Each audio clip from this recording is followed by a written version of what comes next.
You missed it. But We're here with on Mason the guest. McClellan. Yes. Great to have you aboard.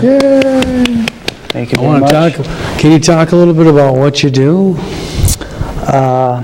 Well, my wife and I are practitioners of Chinese medicine. So we do a lot of acupuncture, obviously, Chinese herbs, dietary therapy. We have a couple focuses in our clinic, do some women's health, fertility issues, migraine care, stress relief, and basic pain relief, things like that. I heard you helped several women get pregnant there. What does that mean? Your wife told me that. I'm like, I got to get to the bottom of that. That's her area of expertise. But part of nourishing the female body and preparing it for the pregnancy has a lot to do with what we do, and we use a lot of herbal medicine to support that process along with the acupuncture. What does that mean? Herbal medicine means, it seems like such a broad term. It's what? Chinese medicine, it's a holistic type of approach to healing and healthcare and things like that. So herbs tend to be a little bit more balanced, a little less, say, toxic or concentrated than what, say, Western prescriptions are. But it's different than saying it's a vitamin supplement. It actually has a prescribed action for a certain condition. So if you have a headache, it represents something to us in Chinese medicine.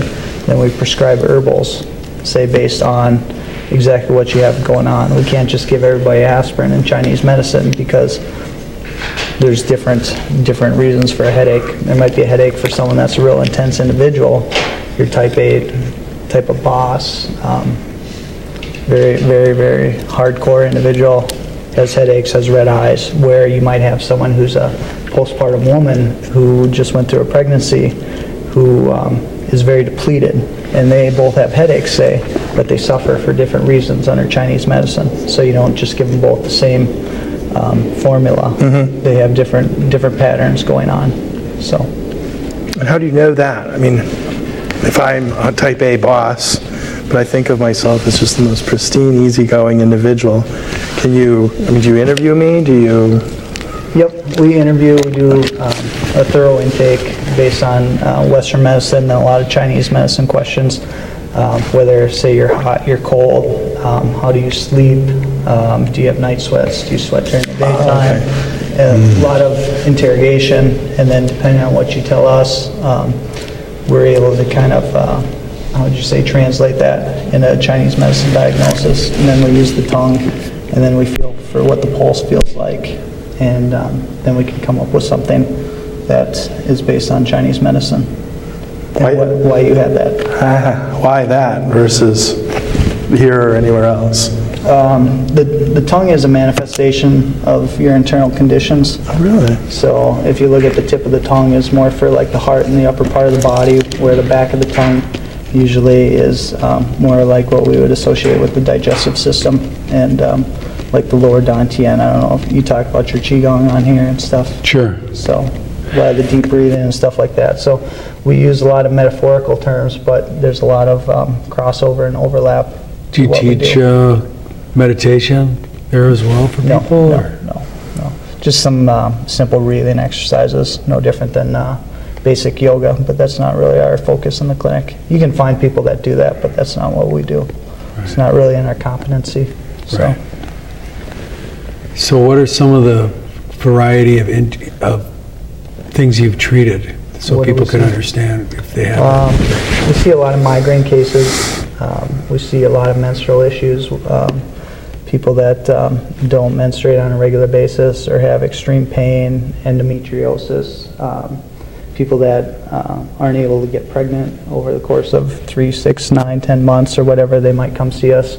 And we can support the IVF process or the things that their Western medicine's doing, or we can just treat on our own accord based on Chinese medicine principles.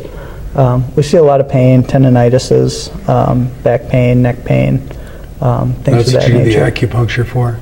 Yep. you use acupuncture and herbals together, and they complement each other. So if you come in, get some acupuncture, how do you maintain that health and that care in between sessions? We use the herbs to supplement and provide relief during that time. So certain things lend itself to herbal medicine, certain things lend themselves to acupuncture a little bit better, but they still work in tandem very well. So what is acupuncture? Everyone here knows that word, but I bet there's some technical terminology there, right? There is. It's not the most important thing to understand where it is, but it's needles put in specific places on the body that have certain influences on the body as a whole. So we can use points that are on the leg or the hand, and we can influence, your digestive system or your endocrine system or things that are going on in your head, whether it be emotional disturbances or headaches, like I said earlier.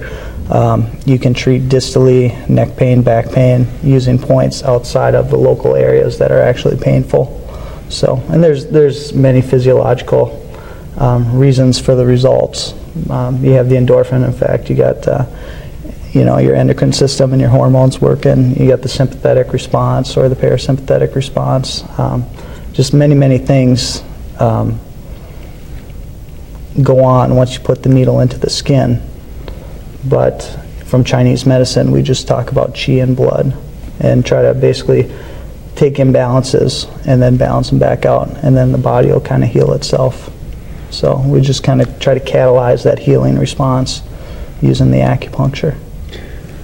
Well, I always thought the most interesting thing about how the ancient Chinese medicine was they'd pay the doctors to keep them healthy, and then when they got sick, they stopped paying. How does that... Like a protection racket?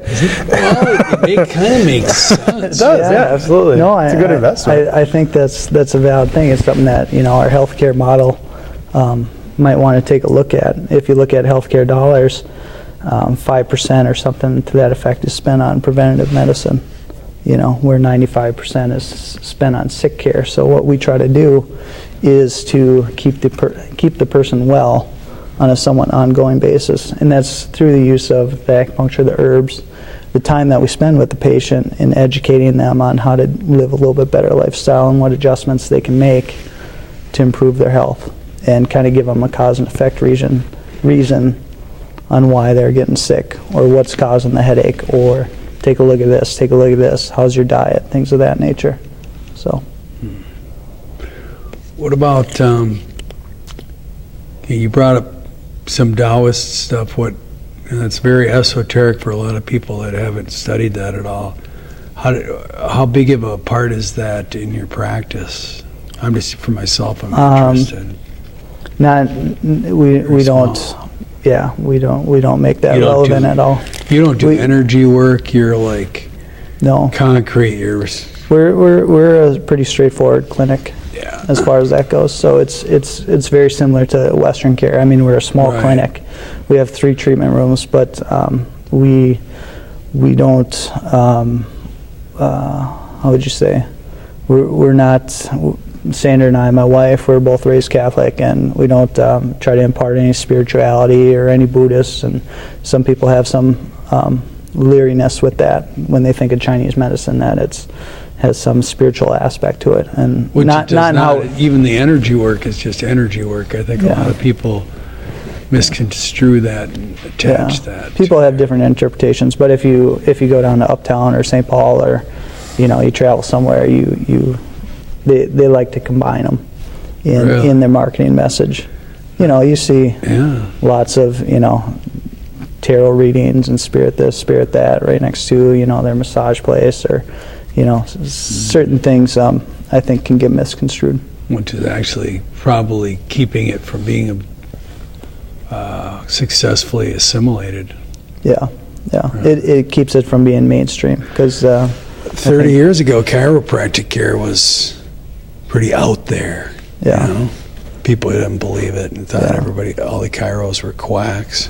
Yeah. My good friend Dr. Greg is like, oh, I think I should get into more of that Chinese stuff. It's what I do isn't cutting edge anymore. Funny. You know, and the thing about chiropractic care, if you look at the history, and I know there's a lot of chiropractors out there, and we like chiropractic care at our place. It has a certain spot for people in medicine. There's a lot of things that they do that we can't do, but they always tell the story of chiropractic care was discovered in the 1900s by D.D. Palmer. Well, if you look at some of the history of D.D. Palmer, he studied meridian therapy, which was some sort of associated massage type of thing based on Chinese medicine principles.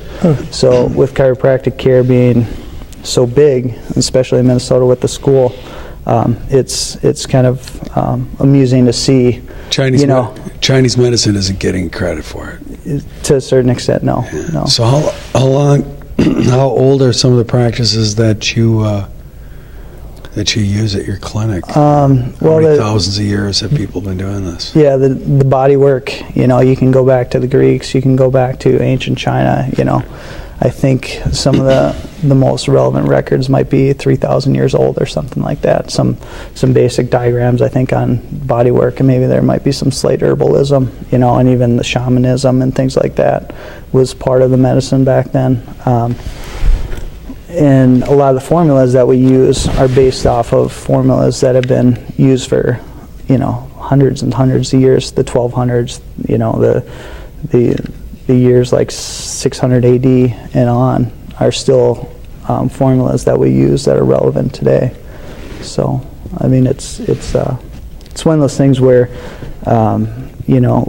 our formulas aren't as powerful as, say, going to the hospital and getting highly concentrated and highly dosed antibiotics.